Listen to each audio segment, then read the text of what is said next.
Hi, hello guys, welcome to Codebinx channel.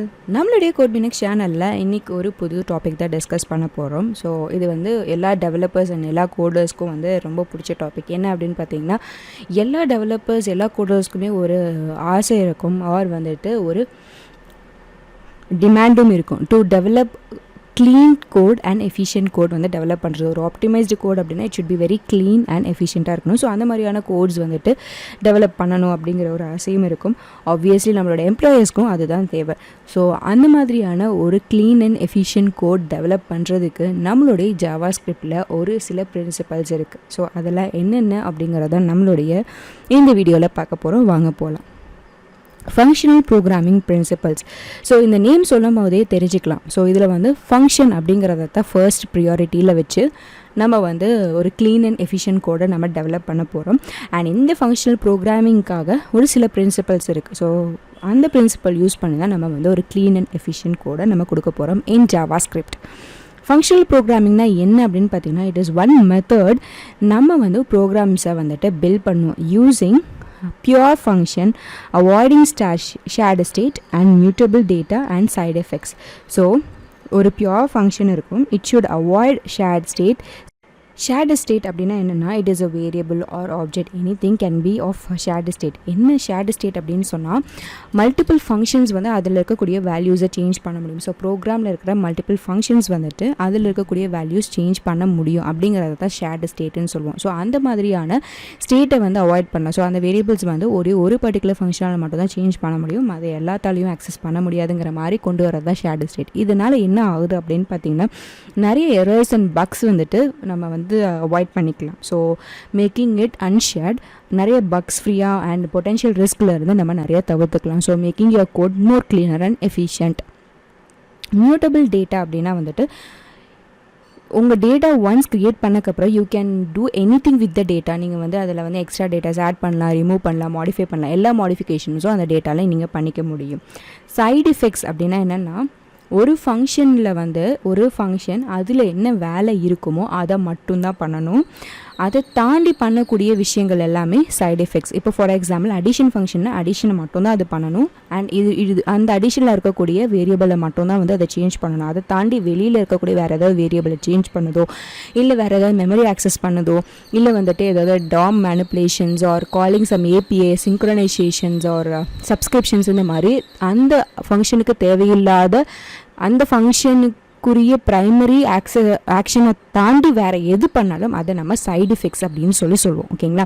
So இந்த மாதிரியான விஷயங்களெல்லாம் அவாய்ட் பண்ணுறதுக்கு you have to create pure functions. So இந்த வீடியோவில் வந்துட்டு வேரியஸ் ஃபங்க்ஷனல் ப்ரோக்ராமிங் பிரின்சிபல்ஸ் தான் பார்க்க போகிறோம் and how to implement those principles in JavaScript to make your code cleaner and efficient அப்படிங்கிறத பார்க்க போகிறோம். So first principle is making your function pure. ஒரு ஃபங்க்ஷன் பியூராக இருக்குது அப்படின்னா என்ன அர்த்தம் அப்படின்னு பார்த்தீங்கன்னா, ஒரே ஃபங்க்ஷனாக ரிப்பீட்டடாக வித் சேம் இன்புட்ஸ் நான் கொடுக்கும்போது அதுக்கான அவுட்புட் சேமாக தான் இருக்கணும். ஸோ இம்பியூர் ஃபங்க்ஷனாக இருந்துச்சுன்னு வச்சுக்கோங்களேன், ஒரே இன்புட்டுக்கு ரிப்பீட்டடாக நான் கொடுக்கும்போது அவுட்புட் வந்து டிஃபர் ஆகிறதுக்கான வாய்ப்புகள் இருக்குது. அதே மாதிரி இட் வில் ஹாவ் பியூர் ஃபங்க்ஷனில் வந்துட்டு சைடு எஃபெக்ட்ஸ் இல்லாத ஒரு ஃபங்க்ஷனாக தான் பியூர் ஃபங்க்ஷன் சொல்லுவோம். ஸோ அந்த ஃபங்க்ஷன் என்ன வேலைக்காக அந்த ஃபங்க்ஷனை க்ரியேட் பண்ணியிருக்கணும் அந்த வேலையை மட்டும் பார்க்கணும். அதை தாண்டி வெளியில் இருக்கக்கூடிய வேரியபிளில் வந்து வேல்யூ சேஞ்ச் பண்ணுறதோ இல்லை மெமரி ஆக்சஸ் பண்ணுறதோ இல்லை அந்த வேலையை தாண்டி வேறு ஏதாவது எக்ஸ்ட்ரா ஒர்க் பண்ணிச்சு அப்படின்னா that is called side effects. Pure ஃபங்க்ஷனாக இருக்குது அப்படின்னா சைடு எஃபெக்ட்ஸ் வரக்கூடாது. ஸோ ரேண்டம் வேல்யூஸை சேஞ்ச் பண்ணக்கூடாது, எக்ஸ்டர்னல் ஃபீச்சர்ஸை வந்து ஆக்சஸ் பண்ணாமல் இருக்கக்கூடிய ஒரு விஷயத்தை தான் நம்ம வந்து பியூர் ஃபங்க்ஷன் சொல்லுவோம். அதுக்கு ஒரு எக்ஸாம்பிள் இது வந்து பியூர் ஃபங்க்ஷன், இது வந்து இம்பியூர் ஃபங்க்ஷன். ரெண்டுமே அடிஷன் தான் ஹோல்ட் பண்ணுது. இங்கே கான்ஸ்ட் ஆட் ஆஃப் a, bன்னு சொல்லிட்டு ஒரு ஃபங்க்ஷன் இருக்குது. இதில் வந்து நான் லாகில் என்ன பண்ணுறேன், 2, 3ன்னு சொல்லி அடிஷன் ஆப்ரேஷன் 2 டைம் திருப்பி கால் பண்ணுறேன். அப்போ ரெண்டுக்குமே எனக்கு என்ன ஆகுதுன்னா 5 தான் ஆன்சர் வருது. ஒரே இன்புட் வேல்யூக்கு ஒரே அவுட்புட் தான். எத்தனை தடவை நீங்கள் கால் பண்ணாலும் ஒரே அவுட்புட் தான் வருது. இது வந்து வேறு ஏதோ ஒரு வேரியபிளோட வேல்யூஸும் சேஞ்ச் பண்ணல, எந்த எக்ஸ்ட்ரா ஒர்க்குமே அது பண்ண கிடையாது. இதே இம்பியூர் ஃபங்க்ஷன் என்ன பண்ணுது அப்படின்னு பார்த்தீங்கன்னா, இங்கே ஒரு வேரியபிள் இருக்குது, outside the function add நியூன்னு ஒரு வேரியபிள் இருக்குது. இந்த ஆட் நியூ வேரியபிளை நான் என்ன பண்ணுறேன்னா, என்னுடைய இந்த ஃபங்க்ஷனுக்குள்ளார நான் என்ன பண்ணுறேன், சேஞ்ச் பண்ணுறேன். So add new is equal to 1ன்னு இனிஷியலைஸ் பண்ணிட்டுருக்கேன். Add new is equal to 1ன்னு சொல்லி மாற்றிட்டு return a plus b plus add new சொல்லி கொடுக்குறேன். ஸோ என்னோட இன்புட் என்ன 4,5, அது கூட வேல்யூ ஆஃப் ஆட் நியூ சேர்த்து 4,5னா 4 + 5 + 1 10 எனக்கு லாகில் ரிட்டர்ன் ஆகும். ஸோ இங்கே என்ன பண்ணுறேன்னா ஃபங்க்ஷனுக்கு விட்டு வெளியே இருக்கக்கூடிய ஒரு வேரியபிளை நான் வந்து சேஞ்ச் பண்ணுறேன். This is called as impure function. ஃபங்க்ஷனுக்குள்ளே இருக்கக்கூடிய வேரியபிள்ஸ் மட்டும்தான் அதை சேஞ்ச் பண்ணும். ஃபங்க்ஷனை விட்டு வெளியில் இருக்க வேரியபிள்ஸை சேஞ்ச் பண்ணுச்சு அப்படின்னா அது impure function. So next functional programming principle என்ன அப்படின்னு பார்த்தீங்கன்னா இம்யூட்டபிலிட்டி. நான் ஃபர்ஸ்ட் சொன்ன மாதிரி நம்மளுடைய ஃபங்க்ஷனல் ப்ரோக்ராமிங்கோடைய ஃபர்ஸ்ட் திங் என்ன அப்படின்னு பார்த்தீங்கன்னா it should avoid mutable datas. அதாவது ஒரு டேட்டா வந்துட்டு ஒன்ஸ் க்ரியேட் பண்ணக்கப்புறம் you can do every thing, modifications எல்லாமே பண்ணலாம் அப்படின்னு சொன்னோம் இல்லையா. ஸோ அதுதான் மியூட்டபிள் டேட்டான்னு அர்த்தம் அப்படின்னு சொன்னோம். ஆனால் அதை வந்து அவாய்ட் பண்ணுறது தான் வந்துட்டு அதனுடைய பேசிக் பிரின்சிபல். ஓகேங்களா. ஸோ அதுதான் இம்யூட்டபிலிட்டி மூலமாக அச்சீவ் பண்ணுறோம். ஸோ மியூட்டபிள் டேட்டாஸை வந்து நம்ம அவாய்ட் பண்ணுறோம். அதை தான் இம்யூட்டபிலிட்டின்னு சொல்கிறோம். ஸோ ஃபார் எக்ஸாம்பிள் நீங்கள் ஒரு டேட்டாஸ் வந்து ஃபஸ்ட்டு க்ரியேட் பண்ணுறீங்க அப்படின்னா அதை நீங்கள் சேஞ்ச் பண்ணவே கூடாது.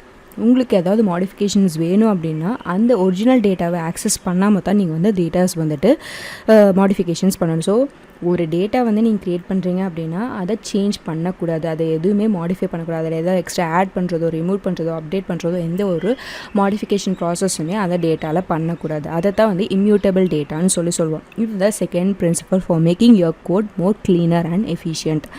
அதுக்கு ஃபர்ஸ்ட் என்ன பண்ணுறோன்னா அது எப்படி வந்து இம்ப்ளிமெண்ட் பண்ணலாம் அப்படின்னு பார்த்தீங்கன்னா நம்மக்கிட்ட ஒரு ஒரிஜினல் அரே இருக்குது சரிங்களா. ஸோ அது வந்து என்னென்னா 1 2 3ன்னு சொல்லிட்டு ஒரு அரேஸ் இருக்குது. இந்த அரேயில் எக்ஸ்ட்ராவாக ஒரு டேட்டா ஆட் பண்ணணும் அப்படின்னா நான் என்ன பண்ணேன்னா ஐ கிரியேட் அ நியூ அரே. அந்த ஒரிஜினல் அரே கூட எக்ஸ்ட்ராவாக டேட்டா ஆட் பண்ணுறதுக்கு கான்காட்டினேஷன் ஆப்ரேஷன் யூஸ் பண்ணி கான்காட்டினேஷன் ஆஃப் 4 அப்படின்னு சொல்லி நான் என்ன பண்ணுறேன்னா 4ங்கிற வேல்யூவை ஆட் பண்ணுறேன். ஆனால் இது எங்கே வந்து ஸ்டோர் ஆகுது அப்படின்னு பார்த்தீங்கன்னா இங்கே க்ரியேட் ஆகிருக்கக்கூடிய இந்த ஒரிஜினல் அரேயில் ஸ்டோர் ஆகலை. அதுக்கு பதிலாக இங்கே புதுசாக ஒரு அரே க்ரியேட் பண்ணி அதில் தான் நான் ஸ்டோர் பண்ணுறேன். விச் மீன்ஸ் இந்த ஒரிஜினல் அரேயோடைய வேல்யூஸை வந்துட்டு நான் என்ன பண்ணல, எதுவுமே மாடிஃபை பண்ணலை. நான் அதில் எதுவுமே ஆடோ டிலீட்டோ அப்டேட் எதுவுமே நான் பண்ணவே கிடையாது. அதுக்கு பதிலாக இங்கே இருக்கக்கூடிய வேல்யூஸ் ப்ளஸ் நான் என்ன பண்ணுறேன்னா 4 வந்து ஆட் பண்ணி அது புது அரேயில் தான் நான் ஸ்டோர் பண்ணுறேன். Okay. So console.log original array நீங்கள் லாக் பார்த்தீங்கன்னா 1 2 3 தான் இருக்க போகுது. ஆனால் நியூ அரேயில் என்ன இருக்கும் அப்படின்னு பார்த்தீங்கன்னா 1 2 3 4 வரைக்கும் இருக்கும் சரிங்களா. So this is how you do the immutability. So நீங்கள் ஒரு ஒன்ஸ் வந்து ஒரு டேட்டா வந்து க்ரியேட் பண்ணிட்டீங்க, ஒரு டேட்டா ஸ்ட்ரக்சர் க்ரியேட் பண்ணிட்டீங்க அப்படின்னா அரே ஒரு டேட்டா ஏதோ க்ரியேட் பண்ணிட்டீங்க அப்படின்னா அந்த டேட்டா வந்துட்டு கடைசி வரைக்கும் அதை சேஞ்ச் பண்ணாதீங்க, அதில் இருக்கக்கூடிய வேல்யூஸ் எதுவுமே பண்ணாதீங்க. அதுதான் வந்துட்டு immutability. So second programming principle என்ன அப்படின்னா to make your data immutable. Avoiding mutable data makes your code more bug free and error free சரிங்களா, அண்ட் க்ளீனராகவும் இருக்கும். நெக்ஸ்ட் பிரின்சிபல் என்ன அப்படின்னு பார்த்தீங்கன்னா high order function. High order ஃபங்க்ஷனில் என்ன ஆக்சுவலி பார்த்தீங்கன்னா it is also one function. High order function எதுவுமே ஒரு ஃபங்க்ஷன் தான். ஆனால் மற்ற ஃபங்க்ஷனுக்கும் இந்த ஹை ஆர்டர் ஃபங்க்ஷனுக்கு என்ன டிஃப்ரென்ஸ் அப்படின்னு பார்த்தீங்கன்னா இந்த ஹை ஆர்டர் ஃபங்க்ஷன்னால் இன்புட்டாக ஒரு ஃபங்க்ஷனையே கெட் பண்ணிக்க முடியும். ஹை ஆர்டர் ஃபங்க்ஷனால் இன்புட்டாக ஒரு ஃபங்க்ஷனையே கெட் பண்ணி அவுட்புட்டாகவும் அந்த ஃபங்க்ஷனையே கொடுக்க முடியும். ஸோ ஒரு ஃபங்க்ஷன் இன்னொரு ஃபங்க்ஷனை வந்து ஆர்குமெண்ட்டாக கெட் பண்ணி ரிசல்ட்டையுமே ஒரு ஃபங்க்ஷனாக கொடுக்குது அப்படின்னா அதுதான் ஹை ஆர்டர் ஃபங்க்ஷன். இதுதான் ஹை ஆர்டர் ஃபங்க்ஷன். அதுக்கு இன்புட்டும் ஒரு ஃபங்க்ஷன் தான் இருக்க போகுது, அவுட்புட்டும் ஒரு ஃபங்க்ஷன் தான் இருக்க போகுது. அதை தான் ஹை ஆர்டர் ஃபங்க்ஷன் சொல்லுவோம். ஸோ ஃபார் எக்ஸாம்பிள் இப்போது க்ரீட் அப்படின்னு சொல்லி ஒரு ஃபங்க்ஷன் இருக்குது. ஓகே, க்ரீட்னு ஒரு ஃபங்க்ஷன் இருக்குது. அதில் வந்து ஜஸ்ட் ஹலோ வேர்ல்ட் பிரிண்ட் பண்ணுற மாதிரி ஒரு கன்சோல் லாக் க்ரியேட் பண்ணியிருக்கேன். நெக்ஸ்ட் ஒரு ஃபங்க்ஷன் க்ரியேட் பண்ணியிருக்கேன் விச் இஸ் ரிப்பீட்டுங்கிற ஃபங்க்ஷன் க்ரியேட் பண்ணியிருக்கேன். அண்ட் இதனுடைய ஆர்குமெண்ட் என்னவா இருக்குது அப்படின்னு பார்த்தீங்கன்னா என்னுடைய ஃபங்க்ஷன் தான் ஆர்குமெண்ட்டாக இருக்குது. ஸோ இது எஃப்என்கிறது ஃபங்க்ஷனை டிஃபைன் பண்ணுது. So it can be any function, என்ன ஃபங்க்ஷன் வேணாலும் நீங்கள் இந்த இடத்துல கொடுக்கலாம். ஸோ இது வந்து எதுக்காகனா அந்த ஃபங்க்ஷனை மல்டிபிள் டைம்ஸ் ரிப்பீட் பண்ணுறதுக்காக நான் ரிப்பீட் ஃபங்க்ஷன் க்ரியேட் பண்ணியிருக்கேன் சரிங்களா. ஒரு ஃபங்க்ஷனை ஆர்குமெண்ட்டாக கொடுத்துட்டு அண்ட் எவ்வளோ டைம்ஸ் ரிப்பீட் பண்ணுங்கிறதையும் நம்ம மென்ஷன் பண்ணி இந்த ரிப்பீட் ஃபங்க்ஷனை கால் பண்ணோம் அப்படின்னா நம்ம எவ்வளோ டைம்ஸ் கொடுத்துருக்கோமோ அவ்வளோ டைம்ஸ் வந்துட்டு எனக்கு அந்த ஃபங்க்ஷன் ரிப்பீட் ஆகும். ஸோ அதுக்கு ஒரு லூப் போடுறேன். i = 0, i less than எவ்வளோ டைம்ஸ் நம்ம கொடுத்துருக்கோமோ அது அவ்வளோ டைம்ஸ் எனக்கு அந்த ஃபங்க்ஷன் ரிப்பீட் ஆகும். ஃபார் எக்ஸாம்பிள் நான் ரிப்பீட் க்ரீட்டுங்கிற ஃபங்க்ஷனை 3 டைம்ஸ் ரிப்பீட் பண்ணணும்னு சொல்லியிருக்கேன். ஸோ இந்த ஃபங்க்ஷனுங்கிற இந்த ஆர்குமெண்ட்டில் க்ரீட்டுங்கிற ஃபங்க்ஷன் உள்ளே போகும் 3 டைம்ஸ், விச் மீன்ஸ் இந்த க்ரீட்டுங்கிற ஃபங்க்ஷன் எனக்கு லூப்பிங்கில் போகும்போது 3 டைம்ஸ் ரிப்பீட் ஆகும். அப்போது ஹலோ வேர்ல்டு வந்து எனக்கு 3 டைம்ஸ் பிரிண்ட் ஆகும். ஸோ இந்த இடத்துல இந்த ரிப்பீட்டுங்கிற ஃபங்க்ஷன் தான் ஹையர் ஆர்டர் ஃபங்க்ஷன். இந்த ஹையர் ஆர்டர் ஃபங்க்ஷன் என்னென்னா இன்னொரு ஃபங்க்ஷனை தன்னுடைய இன்புட் ஆர்குமெண்ட்டில் நம்ம என்ன கொடுக்க போகிறோம், இன்புட் தான் கொடுக்க போகிறோம். ரிசல்ட்டில் என்ன வரப்போகுது, அவுட்புட் தான் வரப்போகுது. ஸோ இன்புட்டாக இன்னொரு ஃபங்க்ஷனை எடுத்துக்க முடியும் அப்படின்னா அதுதான் ஹையர் ஆர்டர் ஃபங்க்ஷன். ஸோ இன்புட்டுமே ஒரு ஃபங்க்ஷனாக இருக்கும், அவுட்புட்டுமே ஒரு ஃபங்க்ஷனாக இருக்கக்கூடிய ஒரு ஃபங்க்ஷன் தான் வந்துட்டு higher order function. Higher order ஃபங்க்ஷனுடைய இன்புட் வந்து ஒரு ஃபங்க்ஷனாக இருக்கும், அவுட்புட்டும் ஒரு ஃபங்க்ஷனாக இருக்கிறதுக்கு ஓகே. ஓகேங்களா. So this is called as higher order function. And first class ஃபங்க்ஷன்னா என்ன? So this is the fourth principle of functional programming. இது வந்து JavaScript பொறுத்த வரைக்கும் வந்து function is the first class citizen அப்படின்னு சொல்லுவாங்க. என்ன அப்படின்னு பார்த்தீங்கன்னா, உங்களுடைய ஃபங்க்ஷன் வந்து ஒரு வேரியபிளாகவும் நீங்கள் ஒரு வேரியபிளுக்கும் நீங்கள் அசைன் பண்ணிக்கலாம், ஒரு ஃபங்க்ஷனுக்கு ஆர்கியூமெண்ட்டாகவும் பாஸ் பண்ணலாம், ஒரு ஃபங்க்ஷன்லேருந்து அவுட்புட்டாகவும் கெட் பண்ணிக்கலாம். ஸோ ஒரு ஃபங்க்ஷனை வேரியபிளுக்கு அசைனும் பண்ணலாம், ஓகே, இன்னொரு ஃபங்க்ஷனுக்கு ஆர்கியூமெண்ட்டாகவும் பாஸ் பண்ணலாம், விச் மீன்ஸ் இன்புட்டாகவும் பாஸ் பண்ணலாம். ஸோ நம்ம ப்ரீவியஸாக பார்த்த ஹையர் ஆர்டர் ஃபங்க்ஷன் அந்த மாதிரி தான் அவுட்புட்டுமே வந்து ஒரு ஃபங்க்ஷனாக இருக்கலாம். ஸோ இந்த மாதிரி இது தான் வந்து ஃபர்ஸ்ட் கிளாஸ் ஃபங்க்ஷன்னு சொல்லுவோம். இப்போ ஃபர்ஸ்ட் வந்து என்ன பண்ணியிருக்கோம் பார்த்தீங்கன்னா, சே ஹெலோன்னு சொல்லி ஒரு கான்ஸ்டன்ட் வேரியபிளுக்கு இங்கே வந்து சும்மா இது வந்து எம்டி ஃபங்க்ஷன், இப்படி கொடுத்தா எம்டி ஃபங்க்ஷன் அர்த்தம். ஸோ ஃபங்க்ஷனுக்கு ஹெலோங்கிற ஒரு வேரியபிளுக்கு இந்த ஃபங்க்ஷன் அசைன் பண்ணியிருக்கேன். அந்த வேரியபிளோட வேலை என்னென்னா to print the hello value, ஓகேவா. அதேமாதிரி சே குட் பைன்னு சொல்லிவிட்டு நான் என்ன பண்ணியிருக்கேன்னா ஒரு வேரியபிள் கொடுத்துருக்கேன், that is having a function saying good bye. இப்போது ஸ்பீக்குங்கிற ஒரு ஃபங்க்ஷனுக்குள்ளார this is higher order function, ஏன்னா இதுக்கான ஆர்குமெண்ட் என்ன, இன்னொரு ஃபங்க்ஷன் தான் இதுக்கான ஆர்குமெண்ட்டாக இருக்குது. அதில் வந்துட்டு கன்சோல் லாக் ஆஃப் ஃபங்க்ஷன், இப்போ இந்த ஃபங்க்ஷன் இப்போ ஸ்பீக் ஆஃப் ஹெலோ சே ஹெலோன்னு கொடுத்தா எனக்கு ஹெலோ பிரிண்ட் ஆகும், ஸ்பீக் ஆஃப் சே குட் பைன்னு கொடுத்தா எனக்கு குட் பை பிரிண்ட் ஆகும். ஸோ இங்கே பாருங்கள், ஸ்பீக் ஆஃப் சே ஹெலோனா ஹெலோ பிரிண்ட் ஆகும், பிகாஸ் ஸ்பீக் ஆஃப் சே ஹெலோன்னு கொடுத்தா கன்சோல் லாகில் அங்கே என்ன அவுட்புட்டாக வருதோ அது பிரிண்ட் ஆகும். அதே மாதிரி ஃபார் குட் பை. ஸோ ஒரு ஃபங்க்ஷனை வந்து ஒரு வேரியபிளுக்கு அசைன் பண்ணலாம், இல்லை வந்து இன்னொரு ஃபங்க்ஷனுக்கு ஆர்குமெண்ட்டாக பாஸ் பண்ணி அதுலேருந்து அவுட்புட்டாகவும் நம்ம கெட் பண்ணிக்கலாம், ஸோ பேராமீட்டராகவும் கெட் பண்ணிக்கலாம். So this will be the fourth principle. Recalling it, first is you should have a pure function, higher order function இருக்குது, ஃபர்ஸ்ட் கிளாஸ் ஃபங்க்ஷன் இருக்குது, அண்ட் அவங்களுடைய டேட்டாஸ் இம்யூட்டபிளாக இருக்கணும். And finally so declarative approach. இந்த அப்ரோச்சை பொறுத்த வரைக்கும் it is a method of coding தான். இது என்ன அப்படின்னு பார்த்தீங்கன்னா, உனக்கு என்ன வேணும், உனக்கு என்ன அவுட்புட் வேணும் அப்படிங்கிறத மட்டும் ஃபோக்கஸ் பண்ணுறது தான் டிக்ளரேட்டிவ் அப்ரோச். இந்த வழியில் தான் வேணும், அந்த வழியில் தான் வேணும், இதை தான் யூஸ் பண்ணணும், அதை தான் யூஸ் பண்ணுங்கிறத தாண்டி எந்த மெத்தட் யூஸ் பண்ணி நீங்கள் வந்து கொண்டு வரணும் அப்படிங்கிற அந்த மெத்தடை தாண்டி வாட் இஸ் யுவர் அவுட்புட், அந்த அவுட்புட்டை ஃபோக்கஸ் பண்ணுறது ஒரு அப்ரோச் தான் வந்துட்டு டிக்ளரேட்டிவ் அப்ரோச்.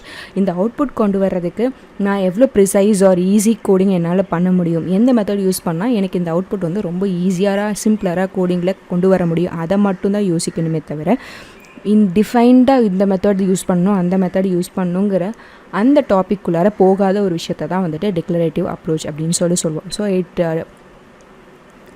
இட் அவுட்புட்டை வந்து ஃபோக்கஸ் பண்ணக்கூடிய ஒரு அப்ரோச் தான் இந்த டிக்ளரேட்டிவ் அப்ரோச். ஃபார் எக்ஸாம்பிள் இங்கே வந்து இம்பரேட்டிவ் அப்ரோச்சுக்கும் டிக்ளரேட்டிவ் அப்ரோச்சுக்கும் ஒரு டிஃப்ரென்சஸ் இருக்குது.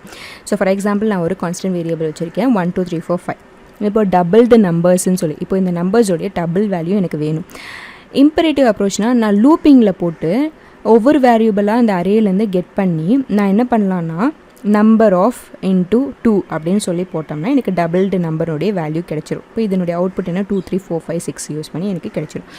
அதாவது லூப்பிங்குள்ளார போடுறேன், ஒவ்வொரு வேல்யூஸை இந்த அரேலேருந்து கெட் பண்ணி நான் என்ன பண்ணுறேன்னா டபுள் நம்பர் அப்படிங்கிறதுக்குள்ளார நான் புஷ் பண்ணுறேன். எப்படி புஷ் பண்ணுறேன் அப்படின்னா இங்கே கிடைக்கக்கூடிய வேல்யூஸ் வச்சு இன்ட்டு 2 பண்ணி நான் புஷ் பண்ணுறேன். இது வந்துட்டு இம்பரேட்டிவ் அப்ரோச். இதே டிக்ளரேட்டிவ் அப்ரோச்சில் வந்து நம்ம என்ன பண்ணுறோம் அப்படின்னு பார்த்தீங்கன்னா சிங்கிள் ஸ்டேட்மெண்ட் தான். Numbers dot map n is equal to n of 2. Numbers dot இந்த நம்பர்ஸ் டாட் மேப் அதில் இருக்கக்கூடிய ஒவ்வொரு value n into n of 2ன்னு சொல்லிட்டு டபுளாக நான் கொடுத்துட்றேன். அவ்வளோதான். இங்கே எந்த ஒரு எக்ஸ்ட்ரா லூப்பிங் ஸ்டேட்மெண்ட்டுமே இங்கே கிடையாது. It is a single statement, அவ்வளோதான். ஸோ யூஸ்வலி வந்து பார்த்திங்கன்னா ஜாவாஸ்கிரிப்டில் இருக்கக்கூடிய இந்த மேப்ஸு, அதுக்கப்புறம் ரெடியூஸு, ஃபில்டர்ஸ் ஃபார் அரேஸ்லாம் இருக்குல்ல, இதெல்லாம் தான் great examples of declarative approach. It focuses on the output rather than the method to get the output. அந்த மெத்தட் எந்த மெத்தட் யூஸ் பண்ணி கெட் பண்ணுறேங்கிறதெல்லாம் மேட்ரு இல்லை. எனக்கு தேவைப்படுறது வந்துட்டு ரொம்ப சீரியஸ் அண்ட் க்ளீன் கோடிங், ஒரு சிம்பிள் கோடிங் இருக்குன்னா அவுட்புட் வந்து எனக்கு கிடைக்கும். எனக்கு என்ன டபுள் வேணும், டபுள் ஆஃப் திஸ் நம்பர் வேணும், அவ்வளோதான். அதை மட்டும் ஃபோக்கஸ் பண்ணி ரைட் பண்ணக்கூடிய ஒரு கோடிங் தான் வந்துட்டு டிக்ளரேட்டிவ் அப்ரோச். நம்ம வந்து main core principles of functional programming பார்த்தாச்சு. So pure function, declarative approach, first class function, higher order function, immutability. இதெல்லாம் தான் core principles for writing your code. So இதெல்லாம் தான் வந்துட்டு இதெல்லாம் யூஸ் பண்ணி நீங்கள் வந்து கோட் ரைட் பண்ணுறீங்க அப்படின்னா யுவர் கோட் வந்துட்டு ரொம்ப க்ளீனாக இருக்கும். அது ஈஸியாக மெயின்டைன் பண்ண முடியும். ஆப்வியஸ்லி பக் ஃப்ரீ கோடாக நீங்கள் க்ரியேட் பண்ணிக்க முடியும். ஃபங்க்ஷனல் ப்ரோக்ராமிங் பற்றி பார்க்க போனால் நம்ம ஒரு கோடிங் எப்படி ரைட் பண்ணுறோம்னா அதை வந்து ஃபங்க்ஷன்ஸாக அதை வந்து எடுத்துகிட்டு ஃபங்க்ஷன் அதனுடைய ட்ரான்ஸ்ஃபர்மேஷன் அப்படி தான் ஃபங்க்ஷன் வைஸாக தான் நம்ம வந்து கொண்டு போவோம். ஃபங்க்ஷனல் ப்ரோக்ராமிங்கை பொறுத்த வரைக்கும் நம்ம ரைட் பண்ணியிருக்கக்கூடிய கோட் வந்துட்டு அப்படியே டைரெக்டாக ரைட் பண்ணாமல் எல்லாத்தையுமே ஒரு ஃபங்க்ஷன்ஸில் போட்டு நம்ம அதில் இருக்கக்கூடிய ட்ரான்ஸ்ஃபார்மேஷன் வச்சு தான் நம்ம வந்து ரைட் பண்ணுவோம். ஸோ ஆப்வியஸ்லி இது வந்து இது the base for modular approach. கரெக்டாக? ஸோ அப்போ என்ன ஆகும் அப்படின்னு பார்த்தீங்கன்னா தனித்தனி ஃபங்க்ஷன்ஸ் இருக்கிறனால your code will be very மாடுலராக இருக்கும். அப்போது என்ன ஆகும்னா easy to understand and easy to மெயின்டைனாகவும் இருக்கும். எரர் ஃபைண்ட் பண்ணுறது ரொம்ப ஈஸியாக இருக்கும். பக் ஃபைண்ட் பண்ணுறது ரொம்ப ஈஸியாக இருக்கும். அண்ட் எரர் ஃப்ரீ கோடும் நம்மளால் கொண்டு வர முடியும் when you write clean and efficient code. இந்த பிரின்சிபல்ஸ் ஃபாலோ பண்ணி நீங்கள் கோட்ஸ் ரைட் பண்ணிங்கன்னா ஒரு க்ளீன் அண்ட் எஃபிஷியன்ட் கோட்ஸ் உங்களாலையும் கொண்டு வர முடியும் in functional programming in JavaScript. So இந்த வீடியோ உங்களுக்கு பிடிச்சிருந்தா லைக் பண்ணுங்கள், ஷேர் பண்ணுங்கள். மறக்காமல் Codebinx சேனலுக்கு சப்ஸ்கிரைப் பண்ணிவிட்டு பக்கத்தில் இருக்க பெல் ஐக்கானையும் கிளிக் பண்ணிக்கோங்க. ஸோ தட் நான் இதுக்கப்புறம் போஸ்ட் பண்ணுற ஒவ்வொரு வீடியோஸும் உங்களுக்கு நோட்டிஃபிகேஷனாக வந்துடும். தேங்க்யூ, பாய்.